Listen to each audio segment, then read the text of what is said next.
وہ جہاں خیمہ زن ہوا تھا اس سے کچھ دور ایک بستی تھی جس میں زیادہ تر مسلمان اور کچھ سوڈانی حبشی رہتے تھے۔ اس بستی میں ایک مسجد بھی تھی جہاں کا امام ایک خاموش طبیعت انسان تھا۔ ایک جوان سال آدمی کوئی 1.5-2 مہینوں سے اس کے پاس دینی تعلیم حاصل کرنے آیا کرتا تھا۔ یہ آدمی جو اپنا نام محمود بن احمد بتاتا تھا کسی دوسری بستی سے مسجد میں جایا کرتا تھا۔ اس کی دلچسپی امام مسجد اور اس کے علم کے ساتھ تھی، مگر اس کی ایک دلچسپی اور بھی تھی۔ یہ ایک جوان لڑکی تھی جس نے اسے اپنا نام سعدیہ بتایا تھا۔ سعدیہ کو محمود اتنا اچھا لگا کہ وہ اسے کئی بار اپنی بکریوں کا دودھ پلا چکی تھی۔ اس کی پہلی ملاقات بستی سے دور ایک ایسی جگہ ہوئی تھی جہاں سعدیہ اپنی 4 بکریاں اور 2 اونٹ چرانے اور انہیں پانی پلانے کے لیے لے گئی تھی۔ محمود وہاں پانی پینے کے لیے رکا تھا۔ سعدیہ نے اس سے پوچھا کہ وہ کہاں سے آیا ہے اور کہاں جا رہا ہے۔ محمود نے کہا تھا کہ نہ کہیں سے آ رہا ہوں نہ کہیں جا رہا ہوں۔ سعدیہ سادگی سے ہنس پڑی تھی۔ جواب ہی کچھ ایسا تھا۔ سعدیہ نے محمود سے قدرتی سا سوال پوچھا، مسلم سوڈانی؟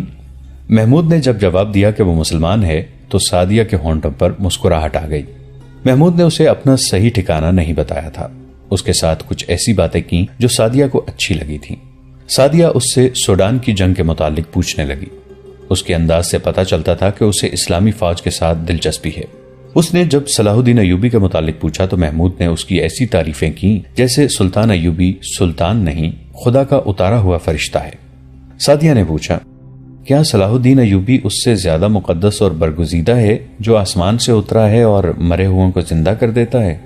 صلاح الدین مرے ہوئوں کو زندہ نہیں کر سکتا، محمود نے جواب دیا۔ ہم نے سنا ہے کہ جو لوگ زندہ ہوتے ہیں انہیں صلاح الدین ایوبی مار ڈالتا ہے۔ سعدیہ نے شکی لہجے میں کہا، لوگ یہ بھی بتاتے ہیں کہ مسلمان ہے اور ہماری طرح کلمہ اور نماز پڑھتا ہے۔ تمہیں کس نے بتایا ہے کہ وہ لوگوں کو مار ڈالتا ہے؟ ہمارے گاؤں میں سے مسافر گزرتے رہتے ہیں، بتا جاتے ہیں کہ صلاح الدین ایوبی بہت برا آدمی ہے۔ سعدیہ نے کہا، تمہاری مسجد کا امام کیا بتاتا ہے؟ محمود نے پوچھا۔ وہ بہت اچھی باتیں بتاتا ہے، سعدیہ نے کہا۔ وہ سب کو کہتا ہے کہ صلاح الدین ایوبی اسلام کی روشنی سارے مصر اور سوڈان میں پھیلانے آیا ہے اور اسلامی خدا کا سچا دین ہے۔ محمود اس کے ساتھ اسی موضوع پر باتیں کرتا رہا تھا۔ سعدیہ سے اسے پتا چلا کہ اس کے گاؤں میں ایسے آدمی آتے رہتے ہیں جو اپنے آپ کو مسلمان بتاتے ہیں مگر باتیں ایسی کرتے ہیں کہ کئی لوگوں کے دلوں میں اسلام کے خلاف شکوک پیدا ہو گئے ہیں۔ محمود نے سعدیہ کے شکوک رفع کر دیے اور اپنی ذات، میٹھی زبان اور شخصیت کا اس پر ایسا اثر پیدا کیا کہ سعدیہ نے بےتابی سے کہا کہ وہ اکثر یہیں بکریاں چرانے آیا کرتی ہے اور محمود جب کبھی ادھر آئے اسے ضرور ملے۔ محمود اسے جذبات اور حقائق کے درمیان بھٹکتا چھوڑ کر اس کے گاؤں کی طرف چلا گیا۔ سعدیہ یہ سوچتی رہ گئی کہ وہ کون ہے، کہاں سے آیا ہے اور کہاں جا رہا ہے۔ اس کا لباس اسی علاقے کا تھا مگر اس کی شکل و صورت اور اس کی باتیں بتاتی تھیں کہ وہ اس علاقے کا رہنے والا نہیں۔ سعدیہ کے شکوک صحیح تھے۔ محمود بن احمد دیہاتی علاقے کا رہنے والا نہیں تھا، سکندریہ شہر کا باشندہ تھا اور وہ علی بن سفیان کی داخلی جاسوسی انٹیلیجنس کا ایک ذہین کارکن تھا۔ وہ کئی مہینوں سے اپنے فرض کی ادائیگی کے لیے سرحدی دیہات میں گھوم پھر رہا تھا۔ اس نے کھانے پینے اور رہنے کا انتظام خفیہ رکھا ہوا تھا۔ اس کے ساتھ چند اور جاسوس تھے جو اس علاقے میں پھیلے ہوئے تھے۔ وہ کبھی کبھی اکٹھے ہوتے اور ان کے جو مشاہدات ہوتے وہ اپنے کسی ایک ساتھی کے سپرد کر کے اسے قاہرہ بھیج دیتے تھے۔ اس طرح علی بن سفیان کے شعبے کو پتہ چلتا رہتا تھا کہ سرحدی علاقے میں کیا ہو رہا ہے۔ محمود بن احمد کو سعدیہ مل گئی تو اس نے اس لڑکی کے ساتھ بھی ایسے باتیں کی جن سے اسے گاؤں اور گرد و پیش کے علاقے کے لوگوں کے خیالات کا علم ہو سکتا تھا۔ اس نے سعدیہ کے گاؤں کی مسجد کے امام کے متعلق خاص طور پر پوچھا تھا۔ وجہ یہ تھی کہ دور گاؤں میں اس نے ایسے امام مسجد دیکھے تھے جو مشکوک سے لگتے تھے۔ وہاں کے لوگوں سے اسے پتا چلا تھا کہ یہ دونوں امام نئے نئے آئے ہیں۔ اس سے پہلے ان مسجدوں میں امام تھے ہی نہیں۔ دونوں جہاد کے خلاف واز سناتے اور قرآن کی آیات پڑھ کر غلط تفسیریں بیان کرتے تھے، اور یہ دونوں پراسرار غیب دان کو برحق بتاتے اور لوگوں میں اس کی زیارت کا اشتیاق پیدا کرتے تھے۔ محمود اور اس کے ان دو ساتھیوں نے ان دونوں اماموں کے متعلق پوری رپورٹ قاہرہ بھیج دی تھی، اور اب وہ سعدیہ کے گاؤں جا رہا تھا۔ اسے یہ سن کر بہت خوشی ہوئی تھی کہ اس گاؤں کا امام سلطان ایوبی کا مرید اور اسلام کا علمبردار ہے۔ اس نے اسی مسجد کو اپنا ٹھکانہ بنانے کا فیصلہ کر لیا۔ وہ مسجد میں گیا اور امام سے ملا۔ اپنا جھوٹا تعارف کرا کے اس نے کہا کہ وہ مذہبی علم کی تلاش میں مارا پھر رہا ہے۔ امام نے اسے تعلیم دینے کا وعدہ کیا اور اسے مسجد میں ہی رہنے کی پیشکش کی۔ محمود مسجد میں قید نہیں ہونا چاہتا تھا۔ اس نے امام سے کہا کہ وہ 2-3 روز بعد اپنے گھر جایا کرے گا۔ اس نے امام کو بھی اپنا نام نہیں بتایا تھا۔ امام نے اس سے نام پوچھا تو اس نے کچھ اور نام بتا دیا۔ یہ پوچھا کہ وہ کہاں کا رہنے والا ہے تو اس نے دور کسی سرحدی گاؤں کا نام بتایا۔ امام مسکرایا اور آہستہ سے بولا، محمود بن احمد، مجھے خوشی ہوئی ہے کہ تم اپنے فرائض سے بے خبر نہیں۔ سکندریہ کے مسلمان فرض کے پکے ہوتے ہیں۔ محمود ایسا چونکا جیسے بیدک اٹھا ہو۔ وہ سمجھا کہ یہ امام صلیبیوں کا جاسوس ہے، لیکن امام نے اسے زیادہ دیر تک شک میں نہ رہنے دیا اور کہا، میں محسوس کرتا ہوں کہ مجھے کم از کم تمہارے سامنے اپنے آپ کو بے نقاب کر دینا چاہیے۔ میں تمہارے ہی محکمے کا آدمی ہوں۔ میں تمہارے تمام ساتھیوں کو جو اس علاقے میں ہیں جانتا ہوں۔ مجھے تم میں سے کوئی بھی نہیں جانتا۔ میں محترم علی بن سفیان کے اس عملے کا آدمی ہوں جو دشمن پر نظر رکھنے کے ساتھ ساتھ اپنے جاسوسوں پر بھی نظر رکھتا ہے۔ میں امام بن کر جاسوسی کا کام کر رہا ہوں۔ پھر میں آپ کو دانش مند آدمی نہیں کہوں گا، محمود بن احمد نے کہا۔ آپ نے جس طرح میرے سامنے اپنے آپ کو بے نقاب کیا ہے، اس طرح آپ دشمن کے کسی جاسوس کے سامنے بھی بے نقاب ہو سکتے ہیں۔ مجھے یقین تھا کہ تم میرے آدمی ہو، امام نے کہا۔ ضرورت ایسی آ پڑی ہے کہ تمہیں اپنا اصلی روپ بتا دینا ضروری سمجھا۔ میرے ساتھ 2 محافظ ہیں جو یہاں باشندوں کے بحروپ میں گاؤں میں موجود رہتے ہیں۔ مجھے زیادہ آدمیوں کی ضرورت ہے۔ اچھا ہوا کہ تم آ گئے۔ اس گاؤں میں دشمن کے تخریب کار آ رہے ہیں۔ تم نے اس آدمی کے متعلق سنا ہوگا جس کے متعلق مشہور ہو گیا کہ مستقبل کے اندھیرے کی خبر دیتا ہے اور مرے ہوں کو زندہ کرتا ہے۔ یہ گاؤں بھی اس کی اندیکھی کرامات کی زد میں آ گیا ہے۔ میں نے گاؤں والوں کو شروع میں بتایا تھا کہ یہ سب جھوٹ ہے اور لاشوں میں کوئی انسان جان نہیں ڈال سکتا، مگر اس کی شہرت کا جادو اتنا سخت ہے کہ لوگ میرے خلاف ہونے لگے۔ میں سنبھل گیا کیونکہ اس مسجد سے نکلنا نہیں چاہتا تھا۔ مجھے ایک اور اڈے اور ٹھکانے کی ضرورت ہے۔ یہاں کے گمراہ کیے ہوئے لوگوں کو اسلام کا سیدھا راستہ بھی دکھانا ہے۔ 15-20 روز گزرے، رات کو 2 آدمی میرے پاس آئے۔ میں اکیلا تھا۔ ان دونوں کے چہروں پر نقاب تھے۔ انہوں نے مجھے دھمکی دی کہ میں یہاں سے چلا جاؤں۔ میں نے انہیں کہا کہ میرا اور کوئی ٹھکانہ نہیں۔ انہوں نے کہا کہ اگر یہاں رہنا چاہتے ہو تو درس بند کر دو اور اس کی باتیں کرو جو آسمان سے آیا ہے اور خدا کا سچا مذہب لایا ہے۔ میں دونوں کا مقابلہ کر سکتا تھا۔ ہتھیار ہر وقت اپنے پاس رکھتا ہوں، لیکن میں لڑ کر قتل کر کے یا قتل ہو کر اپنا فرض پورا نہیں کر سکتا تھا۔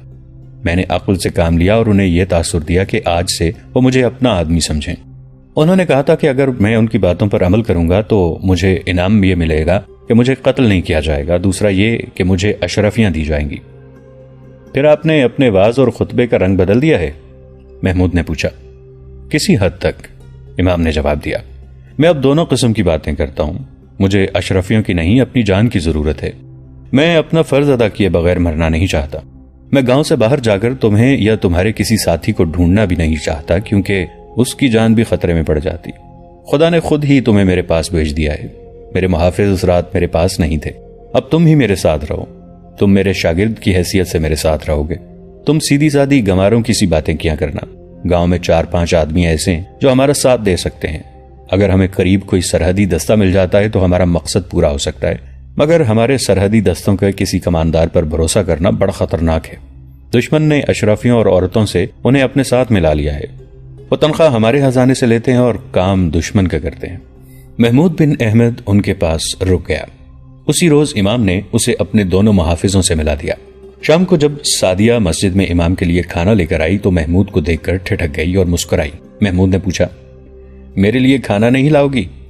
سعدیہ کھانا امام کے حجرے میں رکھ کر دوڑی گئی اور روٹی کے ساتھ ایک پیالے میں بکریوں کا دودھ بھی لے آئی۔ وہ چلی گئی تو امام نے محمود سے کہا، یہ اس علاقے کی سب سے زیادہ خوبصورت لڑکی ہے، ذہین بھی ہے اور کم عمر بھی۔ اس کا سودا ہو رہا ہے۔ سودا یا شادی؟ سودا، امام نے کہا۔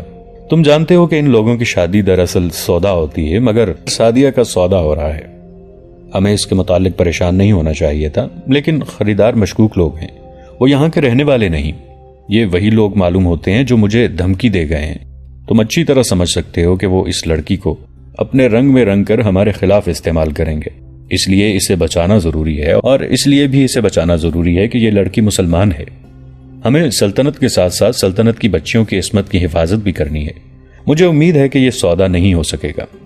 سعدیہ کے باپ کو میں نے اپنا مرید بنا رکھا ہے، لیکن وہ غریب اور تنہا آدمی ہے اور رسم و رواج سے بھاگ بھی نہیں سکتا۔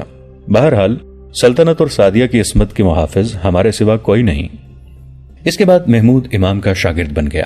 دن گزرنے لگے اور اس کی ملاقاتیں سعدیہ کے ساتھ ہونے لگیں۔ لڑکی چراگاہ میں چلی جاتی اور محمود وہاں پہنچ جاتا تھا۔ ان کی بے تکلفی بڑھی تو محمود نے سعدیہ سے پوچھا کہ وہ کون لوگ ہیں جو اسے خریدنا چاہتے ہیں۔ سعدیہ انہیں نہیں جانتی تھی، اس کے لیے وہ اجنبی تھے۔ انہوں نے اسے اس طرح سے آ کر دیکھا تھا جس طرح گائے بھینس کو خریدنے سے پہلے دیکھا جاتا ہے۔ سعدیہ کو اچھی طرح معلوم تھا کہ وہ کسی کی بیوی نہیں بنے گی۔ اسے عرب کا کوئی دولت مند تاجر یا کوئی امیر یا وزیر اپنے حرم میں رکھ کر قید کر لے گا، جہاں وہ اپنا گھر بسائے بغیر بوڑھی ہو کر مر جائے گی، یا اسے ناچنا سکھا کر تفریح کی چیز بنا لیا جائے گا۔ اس نے اپنے گاؤں کے فوجیوں سے ایسی لڑکیوں کے بہت قصے سنے تھے۔ وہ اتنے پسماندہ علاقے میں رہتے ہوئے بھی ذہین تھی، وہ اپنا برا بھلا سوچ سکتی تھی۔ اس نے محمود کو دیکھا تو اسے دل میں بٹھا لیا، اور اس نے جب یہ دیکھا کہ محمود اسے چاہنے لگا ہے تو اس نے دل میں یہ ارادہ پختہ کر لیا کہ وہ فروخت نہیں ہوگی۔ وہ جانتی تھی کہ خریداروں سے بچنا اس کے لیے ممکن نہیں۔ ایک روز اس نے محمود سے پوچھا، تم مجھے خرید نہیں سکتے؟ خرید سکتا ہوں، محمود نے کہا، لیکن میں جو قیمت دوں گا وہ تمہارے باپ کو منظور نہیں ہوگی۔ کتنی قیمت دو گے؟ میرے پاس دینے کے لیے اپنے دل کے سوا کچھ بھی نہیں، محمود بن احمد نے جواب دیا۔ معلوم نہیں تم دل کی قیمت جانتی ہو یا نہیں۔ اگر تمہارے دل میں میری محبت ہے تو میرے لیے یہ قیمت بہت زیادہ ہے، سعدیہ نے کہا۔ تم ٹھیک کہتے ہو کہ میرے باپ کو یہ قیمت منظور نہیں ہوگی، لیکن میں تمہیں یہ بتا دوں کہ میرا باپ مجھے بیچنا بھی نہیں چاہتا۔ اس کی مجبوری یہ ہے کہ غریب ہے اور اکیلا ہے، میرا کوئی بھائی بھی نہیں۔ میرے خریداروں نے میرے باپ کو دھمکی دی ہے کہ اس نے اگر ان کی قیمت قبول نہ کی تو وہ مجھے اغوا کر لیں گے۔ تمہارا باپ اتنی زیادہ قیمت کیوں قبول نہیں کرتا؟ محمود نے پوچھا۔ لڑکیوں کو بیچنے کا تو یہاں رواج ہے، وہ کہتے ہیں کہ وہ لوگ مسلمان نہیں لگتے، سعدیہ نے کہا۔ میں نے بھی باپ سے کہہ دیا ہے کہ میں کسی غیر مسلم کے پاس نہیں جاؤں گی، اس نے بے تاب ہو کر کہا۔ تم اگر مجھے اپنے ساتھ لے جانے کے لیے تیار ہو تو میں ابھی تمہارے ساتھ چل پڑوں گی۔ میں تیار ہوں، محمود نے کہا۔ تو چلو، سعدیہ نے کہا۔ آج ہی رات چلو؟ نہیں، محمود کے منہ سے نکل گیا۔ میں اپنا فرض پورا کیے بغیر نہیں جا سکتا۔ کیسا فرض؟ سعدیہ نے پوچھا۔ محمود بن احمد چونکا۔ وہ سعدیہ کو نہیں بتا سکتا تھا کہ اس کا فرض کیا ہے۔ اس نے منہ سے نکلی ہوئی بات پر پردہ ڈالنے کی کوشش کی، مگر سعدیہ اس کے پیچھے پڑ گئی۔ محمود کو اچانک یاد آ گیا، اس نے کہا، میں امام سے مذہبی تعلیم لینے آیا ہوں، اس کی تکمیل کے بغیر میں کہیں نہیں جاؤں گا۔ اس وقت تک مجھے معلوم نہیں کہاں پہنچا دیا جائے گا، سعدیہ نے کہا۔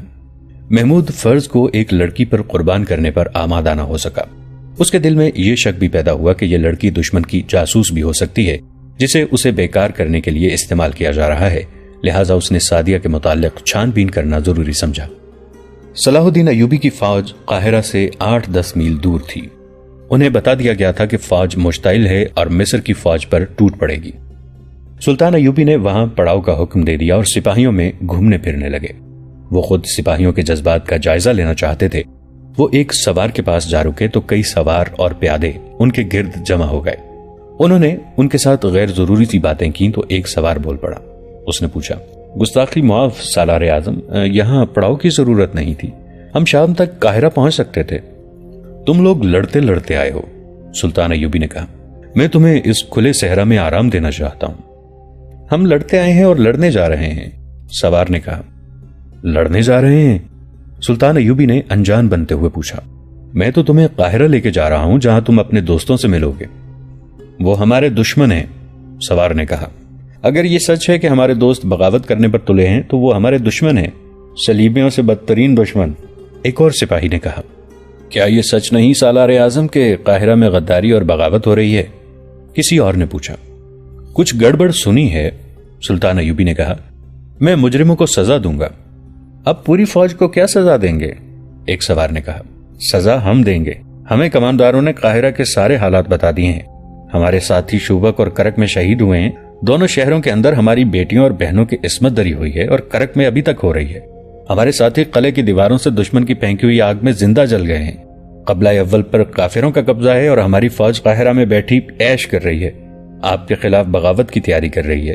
جنہیں شہیدوں کا پاس نہیں، انہیں بیٹیوں کی عصمتوں کا خیال نہیں، انہیں زندہ رہنے کا بھی حق نہیں۔ ہم جانتے ہیں کہ وہ اسلام کے دشمن کے دوست بن گئے ہیں۔